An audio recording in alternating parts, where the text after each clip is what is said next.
Good morning and welcome to Focus on the Bible. I am so glad that you're listening. I want to begin by inviting you to our services at Eastside. Meet at 9 o'clock for worship, followed by Bible classes for all ages at 9:30, and then at 10:30 for a second period of worship. In addition, we meet at 6 on Wednesday evenings for Bible study. We'd love to have you come and visit with us soon. On March 9th, we are beginning a special series of lessons that run through Sunday, March 9th, through Wednesday, March 12th. Brother Jeff May from Athens, Alabama, will be here speaking and presenting lessons from God's Word. He'll be speaking at our regular service times on Sunday, and then Monday through Wednesday at 6 o'clock p.m. All are invited to come and attend this special series of lessons. Several weeks ago, we began a study in Matthew chapter 7, beginning in verse 1, where Jesus says, "Judge not that you be not judged. For with the judgment you pronounce, you will be judged, and with the measure you use, it will be measured to you. Why do you see the speck that is in your brother's eye, but do not notice the log that is in your own eye? Or how can you say to your brother, let me take the speck out of your eye, when there is a log in your own eye? You hypocrite! First take the log out of your own eye, and then you will see clearly to take the speck out of your brother's eye." Matthew 7 verse 1 is a passage often quoted to argue against judging. But Jesus' teaching here is not a prohibition against all forms of judgment. Rather, he warns against hypocritical and self-righteous judgment. The passage emphasizes that the same measure we use to judge others will be applied to us, highlighting the need for fairness and humility in our assessments. Jesus illustrates this point with a striking image of a person trying to remove a small speck from another's eye while having a large plank in their own, demonstrating the need for self-examination before correcting others. The broader biblical context shows that Jesus is not forbidding discernment, but rather condemning unjust, unmerciful, and hypocritical judgment. In Matthew 7 verse 6, he instructs his followers to not give what is holy to dogs, or cast pearls before swine, which requires making judgment about people's receptiveness to truth. Other passages, like John 7 verse 24, affirm the necessity of a righteous judgment. Jesus himself made moral judgments and called out sin, but he did so with the right motives, seeking to correct, not condemn, and always acting with fairness and compassion. The key here is that Christians must be careful in how they judge others, ensuring that our own lives are in order before offering correction. Judging with hypocritical attitudes not only damages credibility, but also brings harsher judgment upon oneself. The right way to judge is with humility, love, and sincere desire to help others grow spiritually. By first addressing our own faults, we can then approach others with clarity, fairness, and grace, as Jesus intended. I want to conclude our series on judging others with this third point. We need to be careful that we're not judging about things that God hasn't spoken on. We need to avoid judging in areas of liberty. In Romans 14, you want to read the text about judging? This is the text in the New Testament about judging, many times completely overlooked. Paul says to the brethren in Rome, in Romans 14 verse 10, "But why do you judge your brother? Or why do you show contempt for your brother? For we shall all stand before the judgment seat of Christ." What was happening there? Why was all this judging going on? What was happening was Jewish brethren were still abstaining from things the law of Moses said you couldn't eat. Especially Jewish brethren weren't eating stuff that had been sacrificed to an idol. And they were looking down their noses at those Gentile Christians. I can't believe you're eating that stuff. And what was the Gentile Christians doing?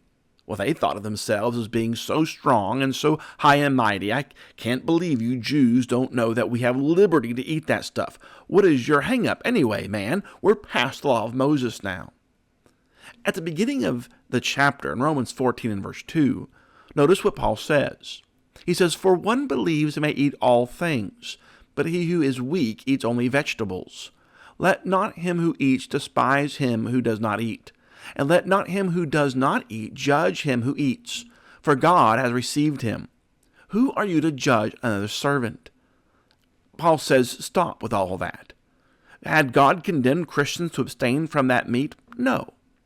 Had God ordered Christians to eat that meat? No. God didn't care if they ate it or if they didn't eat it. God was silent about that matter. It didn't matter to the Lord.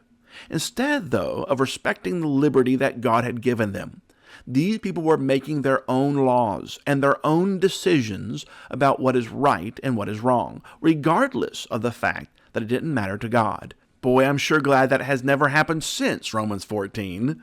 I'm sure glad, for example, that brethren have never judged someone who does differently about watching TV or going to the movies. Not talking about sinful, lustful kinds of things, but a person who judges another brother to be less spiritual than I am because he'd go there and do that in the first place.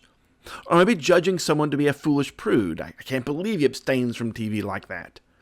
And what about brethren who dress differently? Again, not talking about modesty issues here, but anybody ever thought badly of someone who doesn't do exactly the same thing? I can't believe she wears pants. I can't believe he's always wearing a suit. He's just doing that so people will think he's rich. Oh, look how he dresses. He doesn't reverence God. You can tell because he's not wearing a tie. Or what about matters of worship? Man, I can't believe anybody would want to sing anything but those good old traditional hymns. Or they don't want to sing anything but those old worn-out hymns. They don't love God like we do. I can't believe anyone would read from anything except the King James Version of the Bible.